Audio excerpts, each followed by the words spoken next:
1 in 3 animals will go missing during their lifetime. And an average of 10 million pets every year goes missing. Those are just daunting numbers.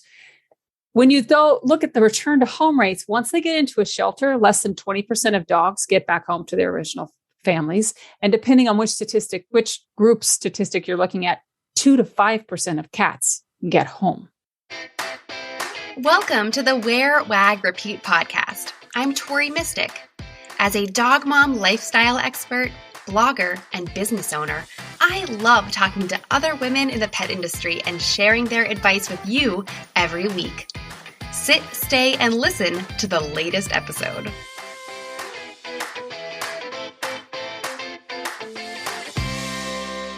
In this episode, I had the pleasure of talking to the amazingly animated and highly informed Lorien Clemens, the co-founder of PetHub. She is passionate about getting lost pets back home, and that involves a lot of consumer education about proper pet identification. She told me that pet loss is kind of a three-legged stool consisting of microchips as a safety net, a collar ID tag that has current information, and then a local pet license that serves as the only proof that your dog really belongs to you. Lorien also shares advice for launching a pet industry startup. First off, do your research. You may not be the first person with that brilliant idea. Although that's not a deal breaker, you need to know the landscape. Second, you need to know your audience so well and make sure that your product or service is something that they want and need. She says that if you are ready to dive in, start reaching out now to people in your niche to get feedback and build relationships. I think that listening to this conversation with Lorien is going to make you so inspired to work towards your pet industry dreams. Do you really want to grow a business that positively impacts the lives of pets and their people while also making profits that positively impact your life? Well, it's the final countdown for B-School enrollment. You may have heard me talking about Marie Forleo's B-School over the last week or so. It's a 6-week live program that's a crash course in getting your dream business launched or strengthening the one that you currently have. I enrolled in 2020, and I can credit my online courses, my website relaunch, every testimonial that I have, and most of my email sequences to things I learned in B-School, and that's just scratching the surface. As an official affiliate partner, I do earn a commission for anyone who enrolls through my special link, which is wearwagrepeat.com/B-School. And that means that I also get to offer my B-Schoolers special petpreneur bonuses. This year, I am giving away over $1,100 in online courses, coaching, membership, and more. But the doors close very, very soon. So if you have any questions at all, please DM me on Instagram at wearwagrepeat, and we can trade voice notes. My goal with promoting B-School is not to get as many people as possible to sign up so I make the most commission possible. I truly believe in this program. It has made such a positive impact on my life, my business, and just my mindset about so many things. I love Marie Forleo. If you're not familiar with her, please go watch some of her YouTube videos of Marie TV. If you like her and you like her vibe, please just consider B-School because I think it will really positively impact your life as well. The tagline for the course is make money and make a difference. And I think that really connects well with the pet industry. So if you are interested, head over to wearwagrepeat.com/B-School and enroll before your chance is gone. Lorien Clemens is the co-founder and CEO at PetHub Inc. She joined PetHub in June of 2011 as the modern pet ID tag startup was in its beginning stages. She has guided the company to win multiple pet industry awards, including 2 Pet Business Magazine Product of the Year awards for their unique digital ID tags and online services. Individually, Lorien was honored by Pet Age magazine as one of the pet industry's women of influence. Nestled in the woods outside of the tech mecca of Seattle, Washington, Lorien lives with a Boston Terrier, 2 cats, her husband, and a 2-year-old son. An avid fan of science fiction and a die-hard technophile, she loves investigating new, exciting tech trends and all things geeky and pet-related. Hello, welcome. Hi, thanks for having me on. I'm excited to chat today. Yeah, me too. I love talking about tech stuff related to the pet industry because I just think there's so many cool and exciting things happening all the time. So, I said in your bio that PetHub makes these modern pet ID tag, but can you tell people what does that really mean? Yeah, in a nutshell. So we say that PetHub is a centralized database and pet parent membership program to help pets keep every family's pets happy, safe, and home for the rest of their lives. And what does that mean? So we have a digital ID tag is the thing that we're primarily known for. And the tag that's out there that most people know us for is our QR coded pet ID tag. So on the back of every single tag, there's a unique QR code, a unique website address that actually links to a pet's profile, and then a 24/7 call center. And that unique profile on PetHub.com holds a wealth of data points that we use primarily to help lost pets get home. That's how we have become known in the industry. We're really good at it. 96% of the pets that get home with our system are home in 24 hours or less. And when you think about, some national averages that are out there are, 10 days average for return to home. We're in 24 hours or less, and less than 2% of pets ever hit a shelter door when they're wearing our tag. So we're keeping pets out of shelters. And so that's what we are known for. But we have other things that we're actually starting to do now that are really exciting that I'm sure we can dig into if we have time today. But that's primarily what we're known for. That's that modern pet identification. And we do have other ID products that we do, or that we are working with other manufacturers who license our QR technology on their identification pieces, but it's primarily known for those ID tags. And in the past couple of years, because of COVID safety protocols, QR codes they're having a moment. Yeah. So how has that impacted your business? Well, it's so funny because, PetHub's been around for 12 years. We were first to the market with a QR coded pet tag. Tom Arnold, my husband and the founder of PetHub, he's the CTO of our company. He actually filed a patent for it back in 2009 before we even incorporated as a company. And so we were really, really cutting edge, which, believe it or not, was problematic because nobody really knew what these QR codes were.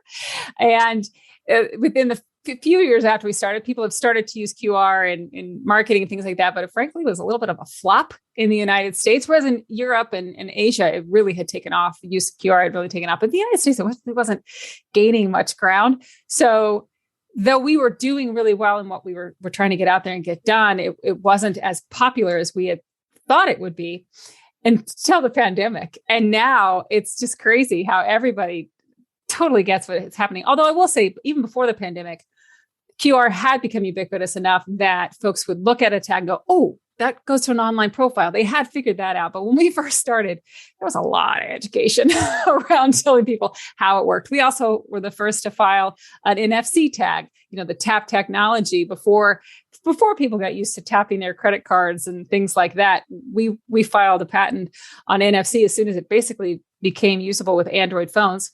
Apple had not started using it yet. And again, we were a little too cutting edge to really take hold of the market, but we were the first to market with that too. So anyway. Yeah, that's really cool. I'm thankful for the QR surge in the pandemic. It's helped our business a lot.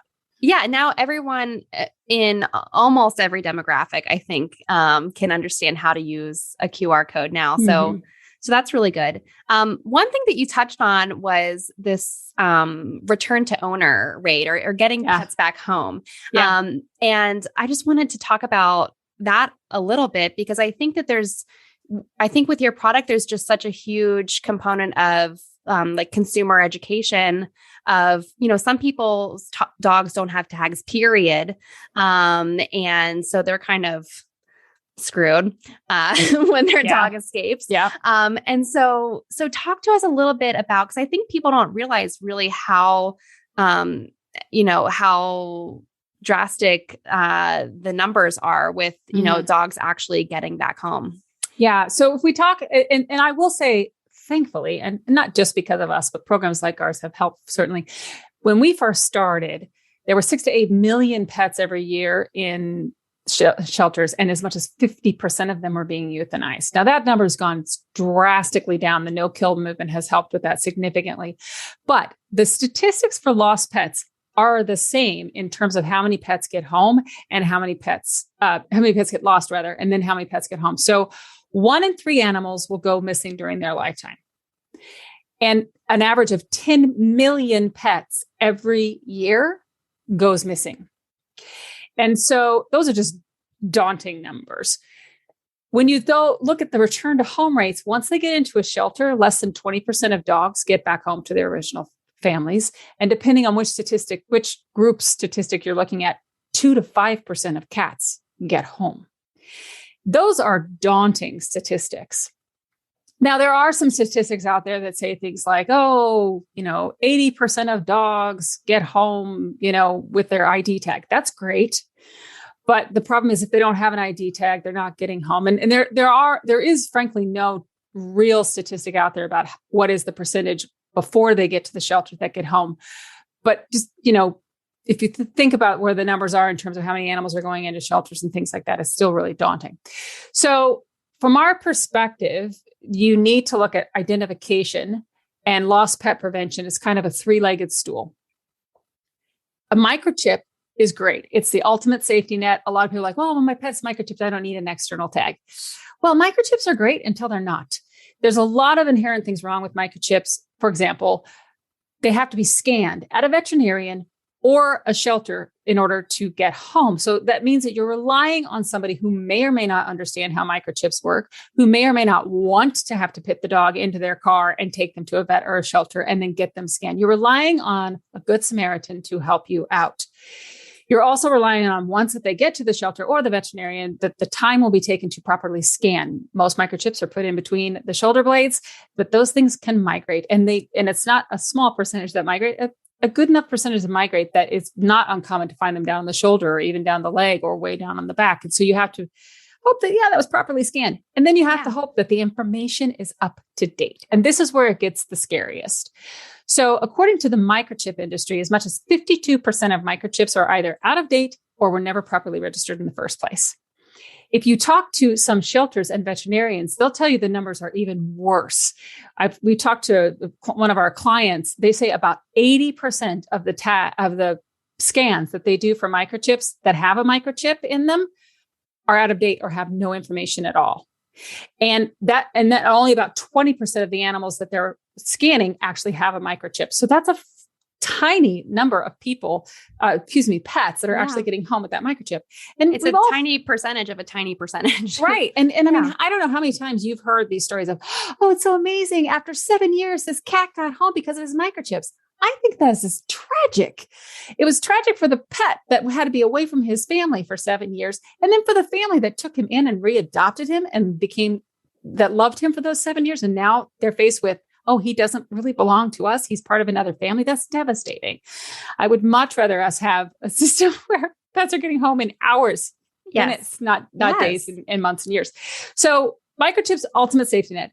Then you need to have an external ID tag that has current valid information. And that's why a digital ID tag is really the best choice for an external ID tag, because if you get a new cell phone number, if you are at work, I don't pick up my phone 24/7, particularly when I'm in the middle of a meeting. Right now, I've got my phone turned off. I'm not going to pick it up during this podcast, but I only have one number on a standard ID tag. And so if somebody's trying to call me, they may only try one time before they give up and take them to the shelter. So An ID tag, like a digital ID tag, like a PetHub tag, you can have unlimited phone numbers attached to that, and you can update them anytime you need. If you're going out of town, you move your pet sitter's name to the top of the list. You get a new pet sitter, you just change the phone number that's attached to that profile.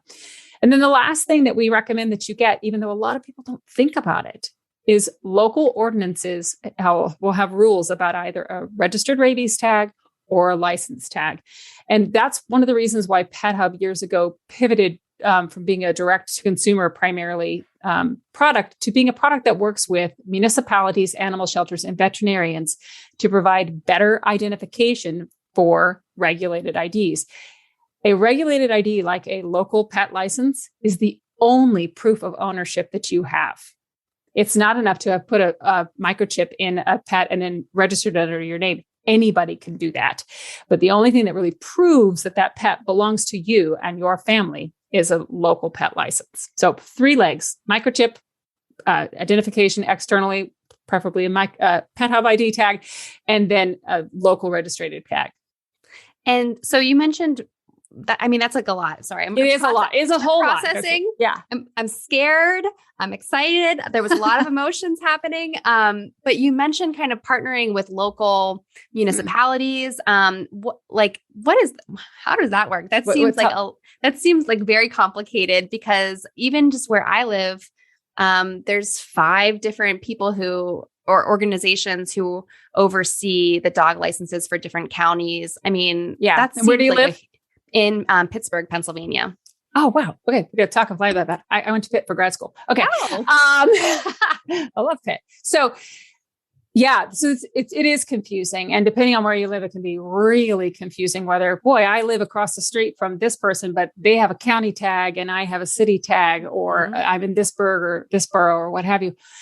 So what we decided to do was to work with these communities in many cases to help them bring several different shelters together to have one tag. We have several programs that are like that, where multiple communities are actually coming together and they have one single tag, or at least the PetHub tag system. So even if the front of your tag has this shelter's logo on it because you got your dog at that shelter, they're all going into the same PetHub system, so that when we send out a shelter alert, or if we're working with animal control, they understand how to use that system and it can help the pet get home faster.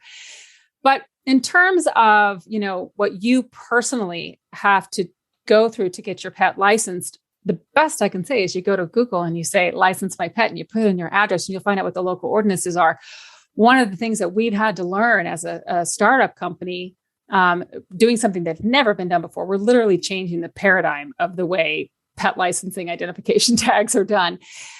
We had to figure out, who do we talk to? And we joke that every municipality is its own special unicorn, because sometimes it's the city police department that does it. Sometimes it's the tax collector that does it. Sometimes it's an animal shelter.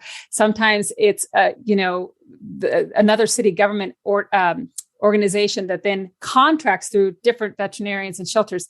It's different everywhere. And I wish it wasn't. I wish it was standardized, but it isn't. But what I can say is that it is important that, no matter where you are, you look into that. A lot of people don't really know about pet licensing or why it's important. They think, oh, it's just another tax for my dog. But it really isn't. It has a lot of really important reasons why licensing your pet, why you should license your pet, not the least of which it's proof that that pet belongs to you. And should you get in a situation where that comes into question, it can be the difference between you getting your pet back and not. Yeah, no, that's very interesting. I never thought about it in that way. And I think that it's so interesting in the last 10 years, maybe, when people are becoming more of pet parents rather than thinking of their pets as property. But they, by the law, are still property. And so you do need these kinds of paperwork and registrations and things. Yeah. And it's also too, like, if you think about it too, and we can get, I know we're getting down the road about pet licensing, but if you think about, why am I having to pay for this? Well, if your pet does get lost, you want there to be animal welfare officers, ACOs, animal control officers out there that can help get your pet home, that can house your pet if in the instance that you're not able to immediately come get your pet, that there's a shelter there that will take care of them and keep them safe. You want there to be money available for that to happen. And much like the roads that we use, so we pay taxes on our gas and things like that, your use of these services, you're helping everybody else around there get use of that services too by paying these pet licenses. So it's a really important thing that we do as citizens to work together to have really healthy systems out there for our companions.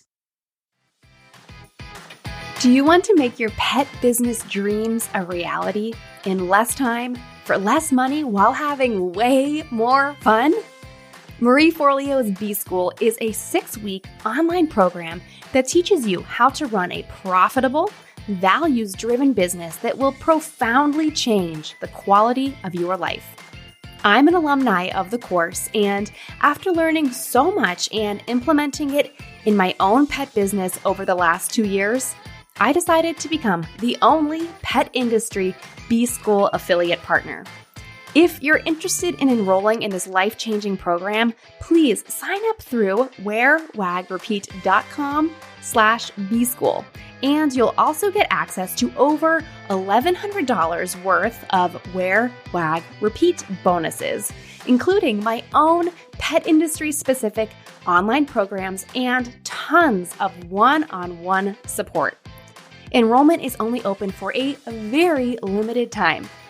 Don't wait another year. Head over to wearwagrepeat.com/bschool and take the first step towards your pet business dream.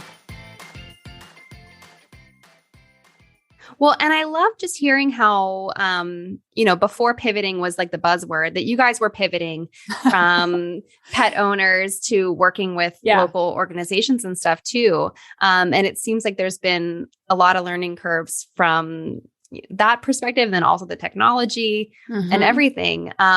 So I guess like switching gears over to more of a business discussion, what kind of advice would you give to people who have a startup in the pet industry who are trying to do something kind of groundbreaking and it's really hard?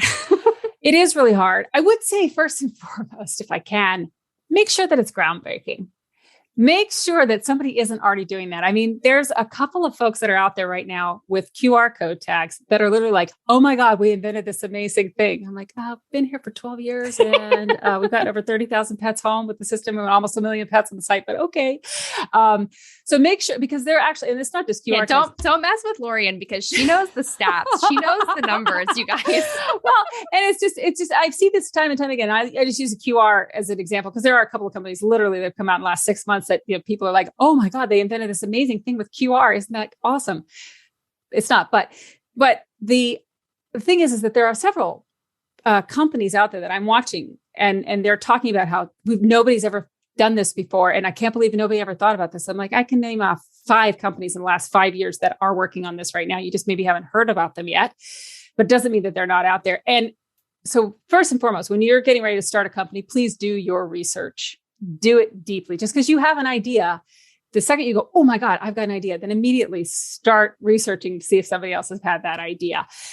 Because there are brand new ideas popping up all the time, but a lot of the ideas that even we had, like, oh, we should do this with what we're doing with PetHub. And then we go, oh, wow, so-and-so and so-and-so are doing that. Let's not reinvent the wheel. Let's partner with them instead. So first, I would say, do your research, make sure that what you're doing really is cutting edge. And if it isn't something that is brand new, but you still think that you can build a better mousetrap, go ahead and go for that. But just make sure that you know when you get into the space, what the landscape is that you're going into. I would also say really know your audience well. Just because you build something cool doesn't mean it's something people want or need. And we actually had that when we first started. There were a lot of things that were like, oh, this would be cool, and this would be cool, and this would be cool. And we spent some energy building out some of those things, only to have pet parents say, oh yeah, that is cool. I don't think I'll ever use that though. And that was one of those things, just because you can make it doesn't mean you should. Just because, there is cool technology there and let's go do something with that technology because that technology is so cool, doesn't mean that it's actually something applicable that solves a real true need. So really talk to people and then listen.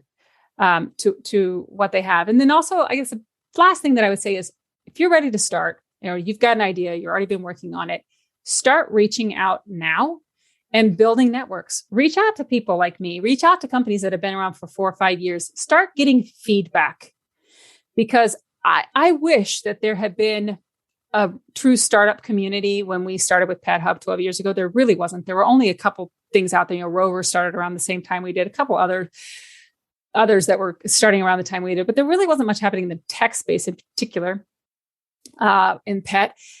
And we didn't really have a really good community and network of startups. Now, since I've been in the industry for a while now, there are some really, really great networks. Purina's got one going on with the Purina Care Innovation Prize. Mars has one going, a really fantastic program with Leap. And there's a lot of different conferences and things like that where a startup company can go to and just get to know people and just get to know the industry. Super Zoo, Global Pet Expo, they all have ways that startups can go and just kind of get their feet wet and explore. So have open eyes, open ears, open mind, talk and listen. But really, actually, let's take that back. Listen, ask questions, and listen some more. Yeah, it is really important to listen. And I think that listening to pet parents, but also other startups and other people in your sphere, because you could say, yeah, we tried doing that. Like, it's not worth it. Don't even go down that road. Well, I think every one of us that came into the pet industry from another space. I came in from the education space where there's a lot of working together and a lot of collaboration between a lot of different big entities, love to collaborate and everything like that. And then Tom came from the Microsoft, where co-opetition is kind of the name of the game. Like, you work with these other big movers and shakers, and they had a history. Microsoft itself has a history of working with startups and things like that. And everybody in that tech space has that mentality. Not so in the pet industry. It's getting better. It's amazing, remarkable how, things like the Purina efforts and the Mars efforts have really helped, and other companies as well. Those is to the front of mind for me, but have really helped get that startup networking thing going. But it wasn't part of the landscape when we first started 10 years ago. And it's really just starting to ramp up now. But we come in expecting everybody's going to want to work with us because this is a really great idea. And why wouldn't they want to do it? And they assume that there's some interoperability there. There isn't. There are these huge behemoth companies that have been there and been the only name in town for so long. And they're not really like, yeah, hey, come in, click into my data and start using it. They're not, really ready to open up that way that we all are wanting them to. So just come in eyes wide open that things are not necessarily the way you see in other industries where the startup community and the startup culture has been thriving for decades. It's really just starting to ramp up, I think, in the pet industry. Mm-hmm. Yeah, no, that's great advice. And I think that I hear from so many people saying, I want to work with XYZ, which is like whatever the biggest name you could think of. And they're just usually not very flexible or interested in new ideas always. But you never know. It depends. Actually. Yeah.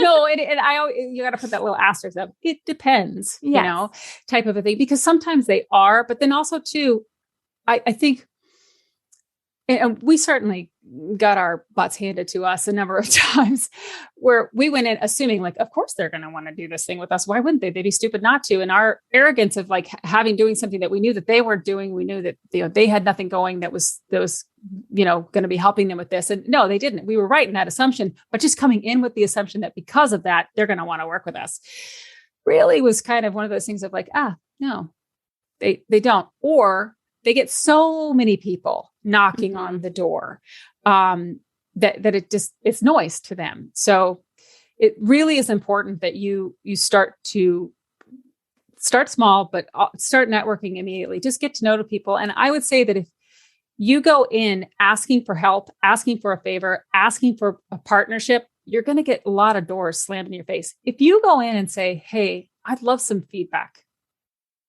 Can I have 10 minutes of your time and go in with a specific thing that you want feedback on, because you know that industry person knows about that little space. So if it, if you have a nutrition company, for example, or a specific brand in the nutrition space that you want to work with, go in and ask them about that one specific thing that you know that they are rock stars at. Maybe it's, maybe they're a raw food company and you know that they've done such an amazing job with this particular, frozen raw food or something like that. Go in one specific question. I have this idea that I was thinking about. What do you think? Not like, doesn't that sound like a good idea to you? But more like, what do you think? Give me some feedback. Because then you're going to them and you're appealing to their ego, frankly, because, you're looking at them as the expert. But then it allows them to come at you with what they feel comfortable sharing, rather than immediately having that defensive up of, oh God, this person wants something from me. Mm-hmm. Well, I like that. It's kind of a subtle shift, but it's the difference between selling yourself and your idea versus genuinely asking for feedback and advice. And you do have to genuinely want that. Like we had all the time, like, gosh, I wish we do such and such. And then I started to realize, okay, there got to be people in the industry who know how to do this. And then I would start getting on Google and getting on LinkedIn and like, who could maybe answer this question? And I did a lot of outreach. I thought, look, I have this one question about this distribution thing. And I don't know what the answer is. Do you mind giving me some feedback on that? This is what my idea is. You'd be amazed how many people will say, oh, well, look over here and look at this thing. And that'll teach you that. Or we'll flat out say, schedule 15 minutes of my time. Tell me what it is that you're working with and I'll see if I can help, rather than me saying like, hey, come partner with me. I'm the best thing ever. That type of thing. Yeah. I mean, little old me, I get DMs all the time asking, how do you do X, Y, and Z? And it's easy for me to just send back. I usually do a voice note because I'm lazy and I don't want to type everything. So I'll send back a voice note and I'll go back and forth. Like, people are happy to help when you ask, right? Especially, I think, in the pet industry in general. Yeah. I think it's easy for me to give feedback. It's easy for me to answer a question that's like something that I know off the top of my head. It's really hard for me when you come and ask me to partner with you and give you money and do this thing for you or do this favor for you. Yeah.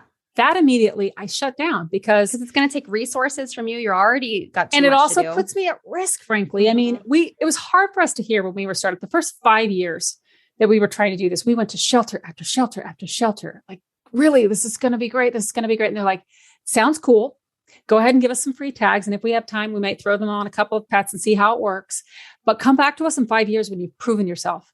Because nobody wants to put their reputation and how hard they've worked for decades to get that reputation as a thought leader or what have you on. Well, nobody wants to hang that on you, who's been around for 18 months and may not be in business in 6 months because you run out of money, or because somebody else comes along and had that idea at the same time and they did a better job with execution than you did. And then all of a sudden they're tied up with this company, not with the company that actually isn't doing it well. So there is a hesitation to work with startups. At the same time, there's an excitement to see how startups do. Like, everybody wants these startups to succeed, particularly the ones that are doing things like, yes, this is a problem. Please go solve that. But at the same time, there's a little bit of hesitation because startups fail. 7 out of 10 fail before they're 5 years old. Yeah. Yeah. Mm-hmm. Yeah. Well, Lorien, you've provided us with like such an inspiring conversation and so much great advice that gives people, I think, a mindset shift, but also just like specific actionable things that people can do. But before I let you go, I have to ask you about your dog. So I got a little sneak peek of cute little Hetty over there. Tell us about how she came into your life. Well, I've always been a Boston fan. I had a Boston Terrier named Penny that a lot of people know from PetHub. She was the face of PetHub for years before she passed away about a year and a half ago. Anyway, we were trying to be dog free for a little while and all that. But then a breeder that I had a relationship with called me and she said, I know you're going to find this crazy because I told you I wouldn't have a pet for you for another 6-7 months, but it's in the middle of COVID, right before Christmas. I have a puppy who nobody wants. Do you want her? And I was like, we just moved into a brand new house. I've got a 1.5-year-old that's just starting to toddle. Why not? Let's do it. And so I ended up with this puppy, this 9-week-old Boston Terrier puppy. We named her Hedy Pamar after Hedy Lamarr. And she and my son have been learning to walk together, as it were. And she's an absolute delight. And then she's best friends with Tormund Giantsbane, which I don't know if you can tell by the names that I give my pets. I'm a major nerd. Tormund Giantsbane, big yellow and gold tabby, who they love each other to death. Oh, nice. Well, it's always nice to have a like multi-species household. Mm-hmm. I think I have always been a dog person, but everyone and their cats, it's wearing me down one day. Cats are amazing. We actually just lost one. I know your intro said 2 cats. I was like, oh yeah, who Denny just died a little less than a month I'm ago, sorry about that. I realized as I was saying that, I was like, I think she said she only has one. That's now, okay. but... She just passed. So, and I think we actually set this appointment up before she had passed away. So that's all sorry. Good. She was old. She lived a great life. I'm sure she lived a wonderful, wonderful life, because I can tell you're a very passionate pet parent. And if you could tell us where everyone can learn more about PetHub. Yeah. We only scratched the surface of everything that you do. We really only did. We did. So to find out about PetHub, if you are a pet parent, you go to pethub.com, PETHUB.com. However, if you are a shelter or a veterinarian or a pet care provider that would love to use PetHub tags as part of your business, please visit pethub.solutions. That's the word SOLUTIONS, solutions, pethub.solutions. And you can find our business basic stuff. Yeah, very interesting. Awesome. Well, thank you so much for your time and for sharing such great information. Thank you. Really appreciate it, Tori. What did you like most about this episode? Find me on Instagram @TMystic and let me know what intrigued you or what questions you have about starting or growing your own dog-inspired business. You can also screenshot this episode and tag me in your stories. I love to see who is listening out there. Some of the best conversations happen after the episode, right? So track me down over on Instagram or join the Wear, Wag, Repeat Labs Facebook group to connect with other dog-obsessed entrepreneurs. And as always, you can find all the links and resources discussed in this episode at wearwagrepeat.com/podcast. See you back here next week.